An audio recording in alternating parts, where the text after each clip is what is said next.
Russia's economy might appear to be doing relatively well. In recent years, Russia's economy might appear to be doing relatively well in recent years, growing at a bit over 4% per year in 2010 and 2011. However, as everyone knows, there is a serious underlying problem of resource dependence. This figure shows that from the mid-90s, the percentage of Russia's exports made up of mineral products has grown quite substantially to more than 2/3, while the green bar, which is machinery exports, has fallen to about 5%. Фокус на диаграмму сделайте, пожалуйста, не видно ничего. There is another problem with Russia's interface with the global system. This shows Russia's net exports as a percentage of GDP, the difference between exports and imports. Russia has been running a huge export surplus for a long period of time. This might show, you might think this shows strength in Russia's trading position, but unfortunately it shows a serious problem. It means that Russia's growth is very dependent on unpredictable world demand, and it means that Russia, which does not have such a high income, is effectively subsidizing the consumption and investment of higher income countries. The United States, Europe can consume and invest more than they produce because Russia is giving them a gift each year of 8% of its GDP in goods and services. This is not advantageous. I can't go through my whole presentation today. One thing I wanted to discuss is how Russia ended up in this fix.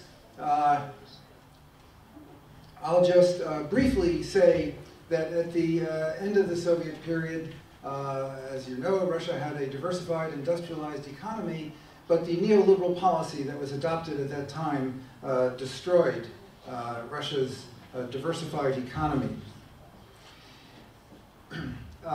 This has several negative effects on Russian economy and society. First of all, it encourages corruption. The export of valuable resources generates a large revenue flow with very little cost, and this big margin encourages various corrupt flows of income to various groups. This is true of all resource-dependent economies. Secondly, it retards the development of industry. This is not just a matter of the famous Dutch disease that a country that exports a valuable mineral will tend to have its currency increase in value, and that encourages import of manufactured goods. It goes beyond that. This kind of dependence on mineral exports draws most of the energy, the investments, the innovation in the Russian economy into the export sector. That's what's most profitable, and that is a serious negative factor. Third, the resource dependence creates a mismatch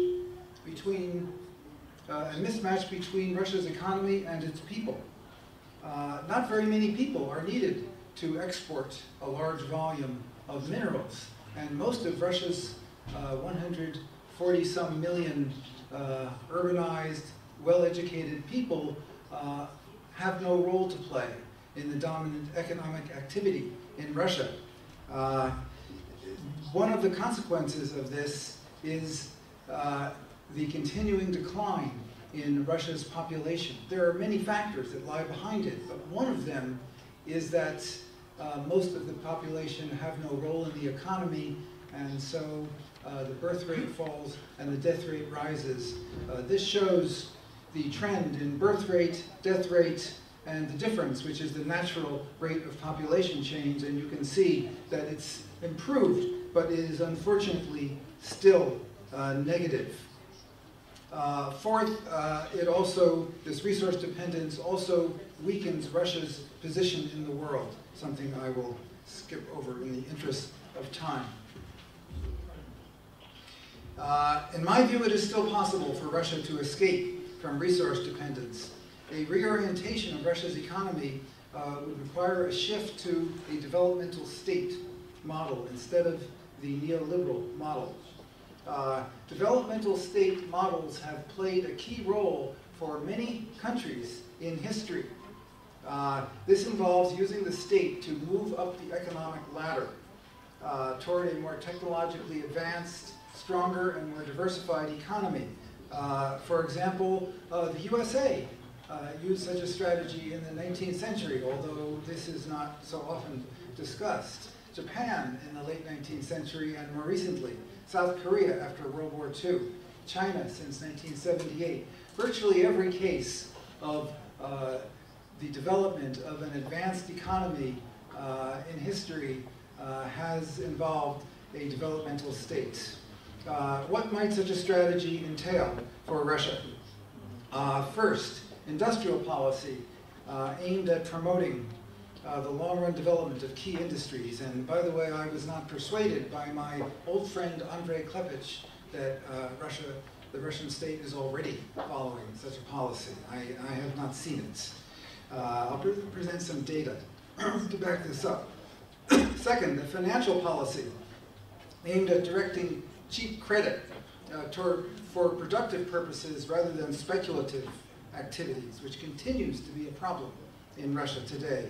Third, state investment in infrastructure, transportation, communication, power, as well as science and technology and education, things which were once done to a very great extent in Russia.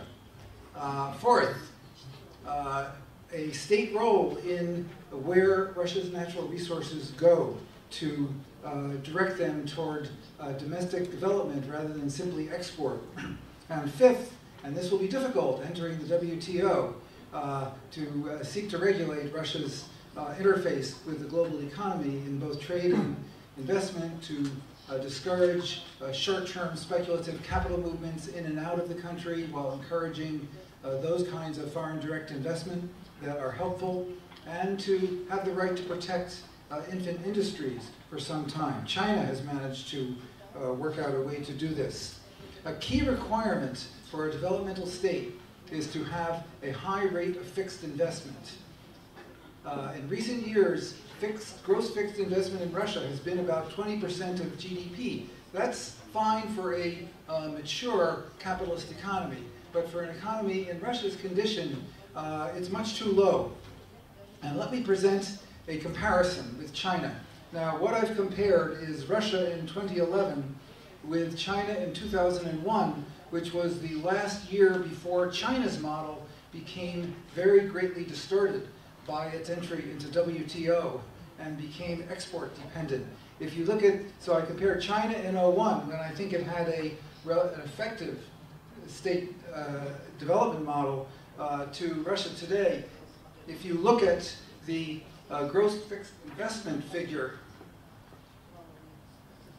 Russia's 21%, China's was probably too high, 30% would be more like it. Now look at this. China's big net exports are recent. At that time, they were close to balance. If Russia cut its net exports to a balance in its external sector, it would free up enough resources to have a 30% investment ratio, which would be suitable for developing Russia's economy. How much? One. I have 8. If you're counting the time I set up my PowerPoint. There are several potential benefits for Russia in such a shift. A diversified industrial economy would fit Russia's population, which is a rather important point if the economy is to exist for the people. It would provide a basis for long-term development of its population. And it would enable Russia to continue to play a major role in the world. If Russia stays with its current resource export dependent course, I am afraid that it will face a future of economic, political, and social decline. Thank you.